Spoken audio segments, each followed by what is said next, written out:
From the beginning of human life, we've always been looking up to the stars, to space. I love the stars. I love the sun and moon. I love space. Most humans do. After all, the stars and moon light up our skies at night. Well, most of the time, looking at you clouds. But we're made of the same stuff, stardust. But while we've been learning about the great cosmos for millennia, we've only been a spacefaring species for 60 years. Mostly we've been earthbound with eyes skyward. Right now, we can only dream. We can build rockets out of yogurt pots. We can read crazy alien conspiracy theories at 3 a.m. in bed. We can watch Star Wars and just marvel at what could be. Right now, light pollution stops us from seeing the stars every night before bed. Being an astronaut is a far-fetched, impossible dream for most of us. And space is just there, existing. Yes, we wouldn't exist without it. And yes, the internet depends on it.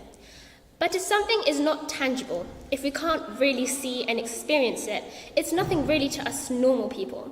Being a human, even a normal, work-hating, picture-taking, chocolate-loving human, seems to take up a lot of time. We don't leave time to drive out the city for half an hour because of light pollution to see the arms of our Milky Way. We don't take time to learn about those things that just leave you dumbstruck, sitting on the grass for an hour looking up because, wow, what a world we live in. All of you have something very special and valuable inside of you, an idea. That idea may be something that's absolutely phenomenal, something that could change the world. But if your idea isn't presented right, if it isn't shared with people who can make a difference, and if you don't take some action, it will die with you. I found an idea that I want to get out with everyone, and luckily, that's what TED Ed is all about, sharing and spreading ideas. So I'm here spreading this idea to everyone so people, scientists, and maybe, if I dare say so, NASA, can implement it. That idea is to start a colony on the moon. Being the curious humans we are, I'm confident we will eventually colonize at least the solar system, unless we're wiped out by aliens, global warming, nuclear war, or the expansion of the sun first. But we need to start somewhere. The moon is a great stepping stone for future space travel. It's much cheaper to launch rockets from the moon, the gravity being much weaker there. We could launch the first manned rocket to Mars from the moon. Notice that I said colony, not base or science center. What I'm visualizing is not just a bunch of scientists, but normal people, parents with office jobs, students on a gap year, children, all living on the moon. Humans have managed to conquer even the toughest of environments. From the desert to the poles, where there's room for us to expand, we will. So I'm not too surprised that we started looking into expanding on the moon and Mars. Now that we've already achieved sending the first man to the moon, we're jumping to sending people to Mars. But for many reasons, the moon is a much better place to begin with. First, colonizing the moon first means cheaper access to Mars. There's much less gravity on the moon, which means you need much less fuel to launch rockets from it. In addition, as the moon is significantly closer, it's much easier to rescue anyone who may need it from the moon. With the moon, we've already completed phase 1 of colonization, mapping out safe zones, sending out scouts, having the first few people sent there, etc. And according to scientists, it would only take a decade to complete phase 2 of building a temporary base to live in. It won't be nearly as hard as it would be on Mars to establish phase 3 to have a fully functioning colony. While the moon is clearly a better first choice, there's nothing to stop us from colonizing Mars next. It would be dangerous and difficult, but like I said, where there's room to expand, we will.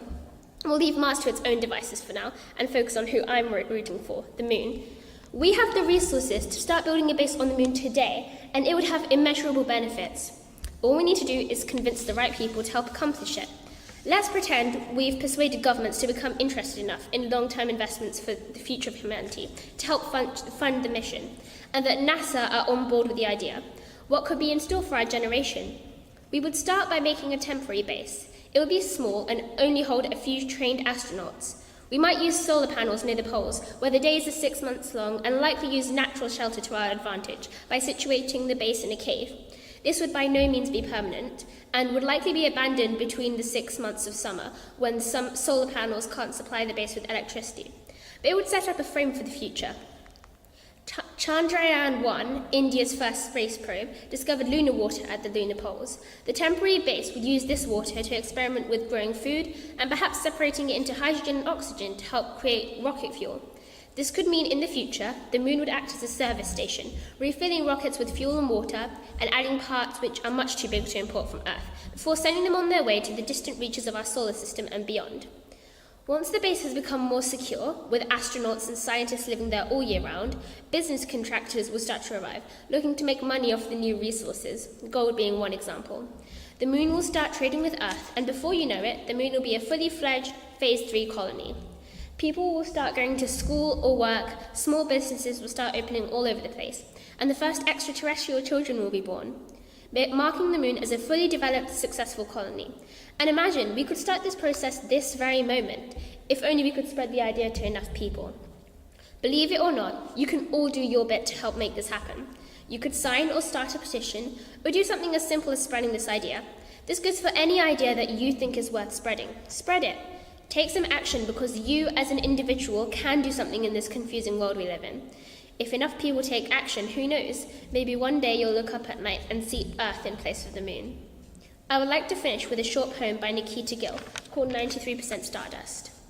We have calcium in our bones, iron in our veins, carbon in our souls, and nitrogen in our brains. And 93% stardust with souls made of flames. We're all just stars that have people names. Thank you for watching.